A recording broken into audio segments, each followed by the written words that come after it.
Okay, good morning friends. આપણે જે last time start કરેલું તે ફૂગ સૃષ્ટિ. હવે ફૂગ સૃષ્ટિની અંદર જ આપણે આગળ જો જોઈએ એનું પેટા વર્ગીકરણ. તેની અંદર પેટા વર્ગીકરણ જો જોઈએ તો આ જ રીતે નોટ્સ પણ તમારે બનાવવાની છે. તો જેમ કે વર્ગીકરણ અને જૂથ, વસવાટ, રચના, લાક્ષણિકતા અને ઉપયોગિતા. તો પહેલું જે છે એની અંદર ફાઇકોમાઇસેટિસ. ફાઇકોમાઇસેટિસ જેના ઉદાહરણ છે મ્યુકર. તો મ્યુકર જે છે આવી જ દેખાય, ખાલી રાઇઝોઇડ ન હોય. મ્યુકર આ જે ડાયાગ્રામ આખો જે છે રાઇઝોપસ, બ્રેડ મોલ્ડ બી કહેવાય, બ્રેડ ઉપર થાય. અને આલ્બ્યુગો પણ ફાઇકોમાઇસેટિસ ની અંદર આવશે. રાઈ પર થતી પરોપજીવી ફૂગ.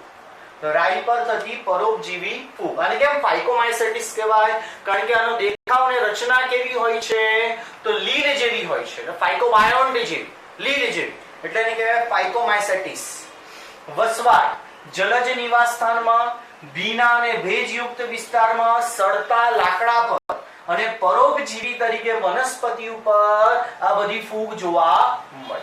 એની રચના, તો રચના કેવી હોય? કવકજાળ, પડદા વિહીન, એટલે કે કવકજાળ જે આવી સળંગ કવકજાળ અને એની અંદર બધા બીજાણુઓ ગોઠવાયેલા હોય.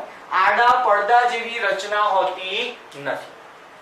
તો કવકજાળ પડદા વિહીન અને બહુકોષ કેન્દ્રીય, જેમ કે આ પણ ઘણા બધા બીજાણુ. તો આ પણ કેવી રચના છે? આ પણ બહુકોષ કેન્દ્રીય, એટલે એક જ આખી રચનાની અંદર ઘણા બધા કોષ કેન્દ્ર આવેલા. બહુકોષ કેન્દ્રીય ચલ બીજાણુ કે અચલ બીજાણુ દ્વારા અલિંગી પ્રજનન. તો અલિંગી પ્રજનન જે છે, ચલ બીજાણુ કે અચલ બીજાણુ, ચલ એટલે ચલિત હોય તેવા, અચલ એટલે સ્થાયી બીજાણુ દ્વારા અલિંગી પ્રજનન. બીજાણુ ધનીમાં બીજાણુ, જેમ કે આ જે છે રચના આખી ફુગ્ગા જેવી રચના, જેને કહેવાય બીજાણુ ધની. તો બીજાણુ ધનીમાં બીજાણુ અંદરથી, અંતર્જાત એટલે કે અંદરથી, બીજાણુ ધનીમાં બીજાણુ અંતર્જાત રીતે ઉત્પન્ન થાય અને બે જન્યુના જોડાણથી યુગ્મ બીજાણુ બને છે. તો બે જન્યુઓનું જોડાણ થાય અને પરિણામે તે યુગ્મ બીજાણુ, જેમ કે આ એક બીજાણુ અને આ બીજો બીજાણુ, એટલે આ બંને બીજાણુનું શું થયું? જોડાણ. જોડાણ એટલે બે જન્યુઓના જોડાણથી યુગ્મ બીજાણુ બને છે. લાક્ષણિકતા અને ઉપયોગિતા. તો જન્યુઓ, સમજન્યુઓ જોવા મળે, એટલે જન્યુઓ બાહ્યકાર રીતે સરખા. જેમ કે હું અહીંયા ડ્રો કરું, આ એક જન્યુ અને આ બીજો જન્યુ. આમાં નર જન્યુ કયો અને માદા જન્યુ કયો જોઈને આપણે કહી ન શકીએ, એટલે જન્યુઓ કેવા છે? બાહ્યકાર રીતે સરખા. એવું બની શકે કે આ નર હશે, આ માદા જન્યુ. એવું પણ બની શકે આ નર હોય ને આ માદા જન્યુ હોય. તો બાહ્યકાર રીતે જોઈને આપણે ન કહી શકીએ કે આ નર જન્યુ ને આ માદા જન્યુ.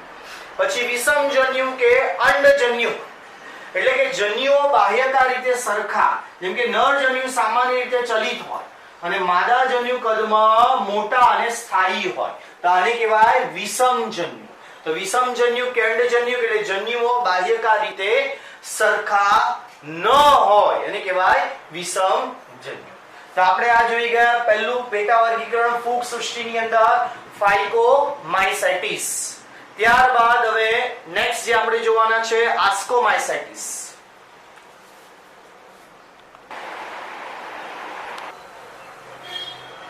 ઓકે, ત્યારબાદ જે છે પહેલા આપણે જોઈ ગયા ફાઇકોમાઇસેટિસ, ત્યારબાદ બીજું જે છે આસ્કોમાઇસેટિસ. હવે આસ્કોમાઇસેટિસ એટલા માટે એસ્કસ પ્રકારની રચના ધરાવે. એસ્કસ એટલે કેવી? આ પ્રકારની કોથળીમય રચના ધરાવતી ફૂગ પણ આમાં જોવા મળે, જેની અંદર બીજાણુ, જેમ કે આને કહેવાય એસ્કસ, આખી કોથળીમય રચના અને એની અંદર બીજાણુ. એટલા માટે એનું નામ જે છે આસ્કોમાઇસેટિસ. એના ઉદાહરણ એસ્પરજીલસ, જેમ કે એસ્પરજીલસ, પછી ક્લેવિસેપ્સ અને ન્યુરોસ્પોરા. જેમ કે આ ડાયાગ્રામ છે એસ્પરજીલસનો, ક્લેવિસેપ્સ અને ન્યુરોસ્પોરા. વસવાટ મૃત ઘટક ઉપર જોવા મળે અને છાણ ઉપર જોવા, છાણ ભક્ષી છે. રચના કોથળીમય ફૂગ તરીકે તે જાણીતા છે. કોથળીમય ફૂગ તરીકે, તો કોથળીમય ફૂગ તરીકે તેઓ જાણીતા છે. તો કોથળીમય રચના ધરાવે. બહુકોષીય સજીવ એટલે ઘણા બધા કોષ કેન્દ્ર, સોરી ઘણા બધા કોષ, બહુકોષીય એટલે ઘણા બધા કોષ ધરાવતો સજીવ. ઉદાહરણ તરીકે પેનિસિલિયમ, હા. પછી એક કોષીય સજીવ, દાખલા તરીકે ઈસ્ટ. તો એક કોષીય સજીવ ઈસ્ટ પણ આની અંદર આવશે. અને કવકજાળ શાખિત અને પડદાયુક્ત. તો અહીંયા કવકજાળ કેવી છે? આ રીતે પડદાયુક્ત અને શાખિત, એટલે આ બીજી એક શાખા નીકળી. એની અંદર પણ પડદાયુક્ત કવકજાળ અને એની અંદર કોષ કેન્દ્ર આવેલ હોય. તો કવકજાળ શાખિત અને પડદાયુક્ત. રચના જોઈ ગયા આપણે. કોથળીમય ફૂગ, બહુકોષીય સજીવ જેમ કે પેનિસિલિયમ, એક કોષીય સજીવ. પેનિસિલિયમ એન્ટીબાયોટિક બનેલી, દુનિયાની પ્રથમ એન્ટીબાયોટિક પેનિસિલિન એલેક્ઝાન્ડર ફ્લેમિંગે શોધેલી. પછી એક કોષીય સજીવ, દાખલા તરીકે ઈસ્ટ, અને કવકજાળ શાખિત અને પડદાયુક્ત. લાક્ષણિકતા અને ઉપયોગિતા જોઈએ આસ્કોમાઇસિટીસની. તો તેઓ મૃતોપજીવી વિઘટકો, પરોપજીવી કે છાણભક્ષી ફૂગ છે. મૃતોપજીવી એટલે મૃત ઘટકનો ખોરાક તરીકે ઉપયોગ કરે. વિઘટકો એટલે કે જટિલ કાર્બનિક ઘટકોનો ખોરાક તરીકે ઉપયોગ કરીને તેનું રૂપાંતર સરળ કાર્બનિક અને અકાર્બનિક ઘટકમાં કરે. અમુક ફૂગ પરોપજીવી છે એટલે અન્ય સજીવ પર આધાર રાખનારી હોય. અને અમુક ફૂગ જેમ કે છાણ પર વસવાટ કરે, છાણભક્ષી છે. કણી બીજાણુ ધનીધર કહેવાતી વિશિષ્ટ કવકજાળ પર બહિર્જાત રીતે કણી બીજાણુઓ ઉત્પન્ન કરે છે. જેમ કે આ બહિર્જાત, આ બધા બીજાણુ કેવા ઉત્પન્ન થયા? બહિર્જાત કે કણી બીજાણુ આખું ધનીધર છે. આગળનામાં જોઈ ગયા અંદર બીજાણુ ઉત્પન્ન થતા હતા, અહીં બહાર છે. તો કણી બીજાણુ ધનીધર આ કેવા છે? ગોળાકાર રચના કહેવાતી વિશિષ્ટ કવકજાળ ઉપર બહિર્જાત એટલે બહારની તરફ તો બહારની તરફ કણી બીજાણુ ઉત્પન્ન કરે છે. આ કણી બીજાણુ અલિંગી પ્રજનન કરે. હવા દ્વારા અન્ય ઘટક પર જાય અને તેના ઉપર અંકુરણ થાય આ કણી બીજાણુ, અને નવી કવકજાળ તે બનાવે છે. કોથળી જેવી દાણીમાં, જેમ કે આ કોથળી જેવી દાણીમાં અંતર્જાત રીતે તે લિંગી બીજાણુ ઉત્પન્ન કરે છે. જેમ કે આ ધાનીની અંદર બીજાણુ ઉત્પન્ન થાય એટલે એને કહેવાય ધાની બીજાણુ. આ જે છે કણી બીજાણુ એટલે આ જે બહારની તરફ બહિર્જાત રીતે ઉત્પન્ન થાય. ધાની બીજાણુ એ ધાનીની અંદર ઉત્પન્ન થાય તેને કહેવાશે ધાની બીજાણુ, જે અંતર્જાત રીતે બનશે. તો કોથળી જેવી દાનીમાં અંતર્જાત રીતે જે બને તે આ લિંગી બીજાણુ, અને અહીં બનતા હતા બહિર્જાત તે અલિંગી બીજાણુ. તો અંતર્જાત રીતે લિંગી બીજાણુ ઉત્પન્ન થાય જેને ધાની બીજાણુઓ કહે છે. આ ધાનીઓ વિશિષ્ટ પ્રકારના ફળકાયમાં ગોઠવાયેલ હોય છે જેને ફળધાનીકાય કહે છે. તો આ ધાનીઓ જે ધારણ કરે જેને કહેવાય ફળકાય. જેમ કે આપણે મશરૂમમાં જોઈ ગયા હતા, જેમ કે આ મશરૂમ આ ફળકાય છે અને શું બનાવે? આ ધાની ધરાવે અને ધાનીની અંદર ઉત્પન્ન થાય બીજાણુ. તો આખી રચના કે જે ધાનીને ધારણ કરે તેને કહેવાશે ફળકાય. જેમ કે ધાનીને ધારણ કરનાર રચના ફળકાય. તો ધાની બીજાણુ ધાનીઓ વિશિષ્ટ પ્રકારના ફળકાયમાં ગોઠવાયેલ હોય છે જેને ફળધાનીકાય કહે છે. એટલે ધાની ધારણ કરનાર, તો ધાની ધારણ કરનાર જે ફળકાય કહેવાય છે. એટલે કે ફળકાયમાં ગોઠવાય જેને શું કહેવાય? ફળધાનીકાય. તો ફળધાનીઓ કે જે ફળધાનીકાય કે જે ધાનીકાય પ્રકારની રચના ધરાવે તા ફળ એટલે એને કહેવાય ફળધાનીકાય કહે છે. આ ઉપરાંત જૈવ રસાયણ અને જનીન ક્રિયાવિધિમાં ન્યુરોસ્પોરા ફૂગ એ ઉપયોગી છે. કાળા અને પીળા રંગના ઘણા સભ્ય જે છે ન્યુરોસ્પોરાના જે ખાવાલાયક છે અને સુસ્વાદ વાનગી તરીકે તેને માનવામાં આવે છે. તો આપણે બીજો પ્રકાર જોઈ ગયા આસ્કોમાઇસેટિસ. પહેલા જોઈ ગયા ફાઇકોમાઇસેટિસ, બીજો આ જોઈ ગયા તે આસ્કોમાઇસેટિસ.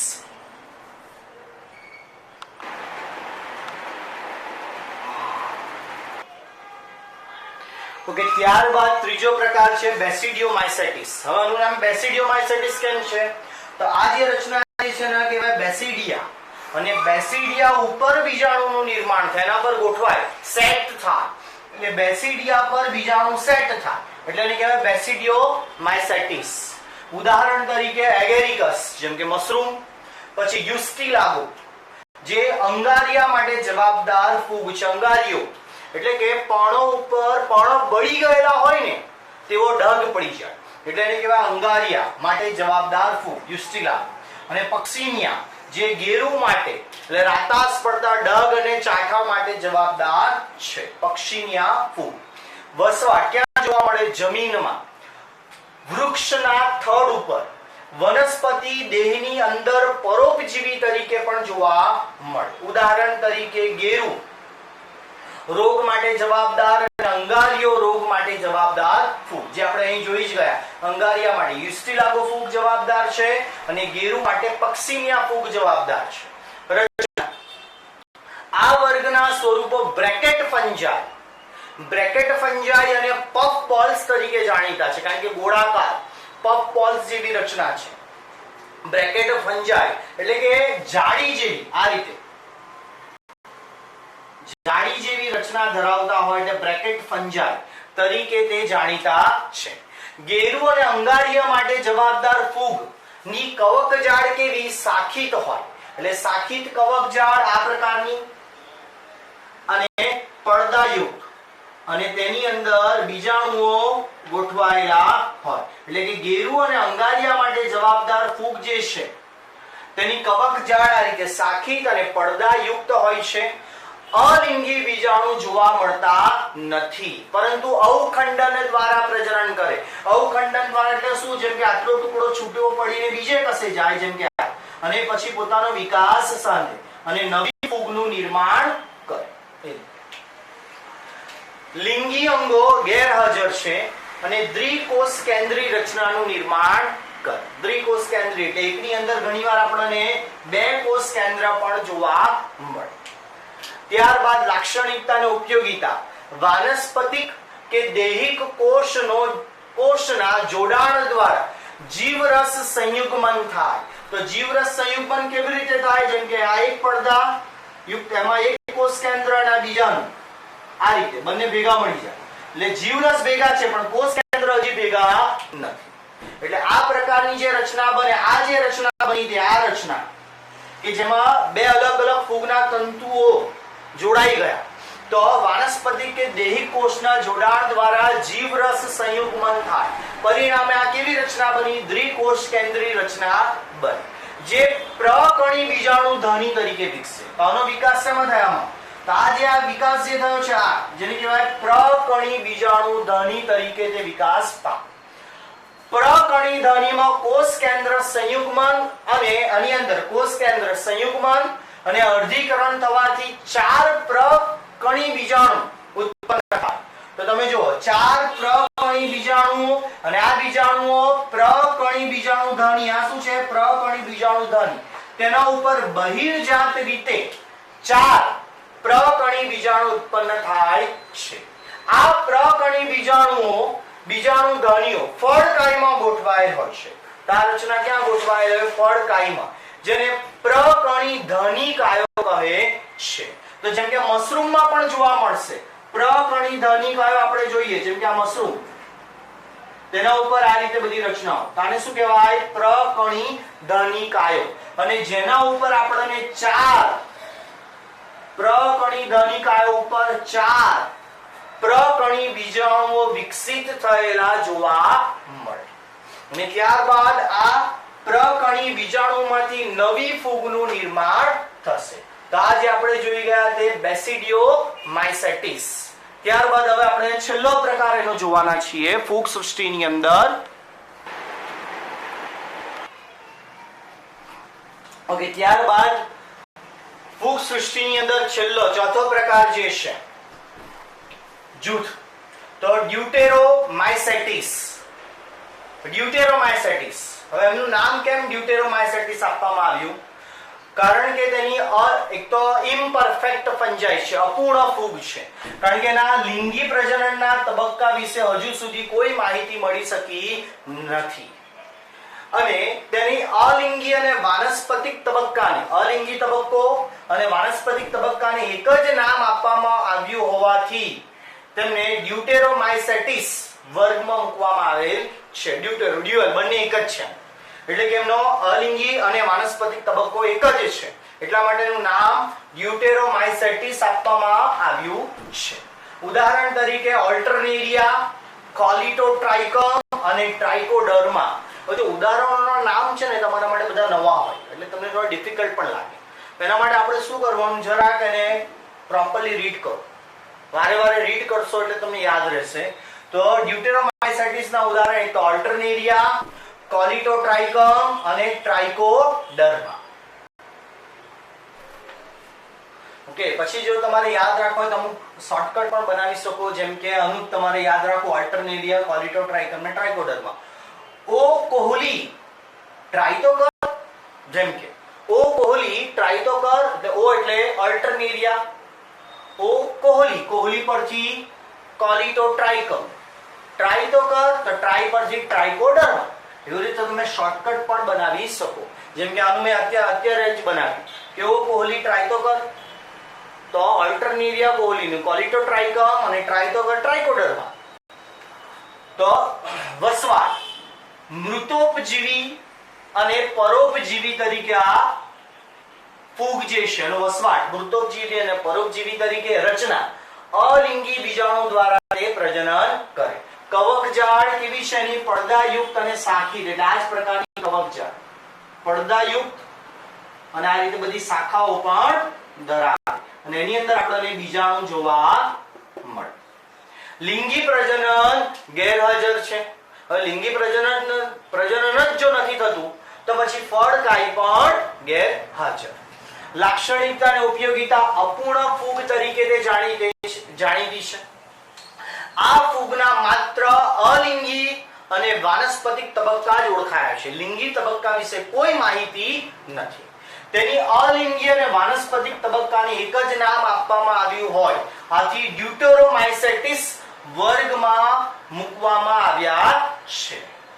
અને નકામા પદાર્થનું વિઘટન કરતા તે વિઘટકો છે. આ ફૂગ વિઘટકો તરીકે કામ કરે અને ખનિજોના ચક્રીયકરણમાં તે મદદરૂપ છે. ખનિજોના ચક્રીયકરણમાં તે મદદરૂપ છે. તો આજે આપણે જોઈ ગયા વિટેકરની 5 સૃષ્ટિમાંની ત્રીજી સૃષ્ટિ ફૂગ સૃષ્ટિ વિશે અહીંયા આપણું કમ્પ્લીટ થાય છે.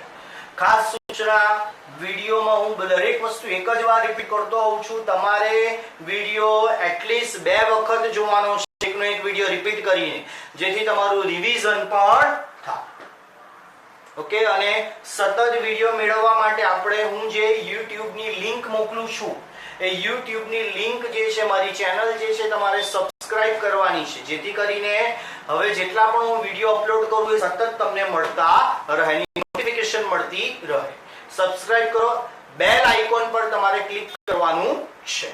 Okay, happy learning, all the best.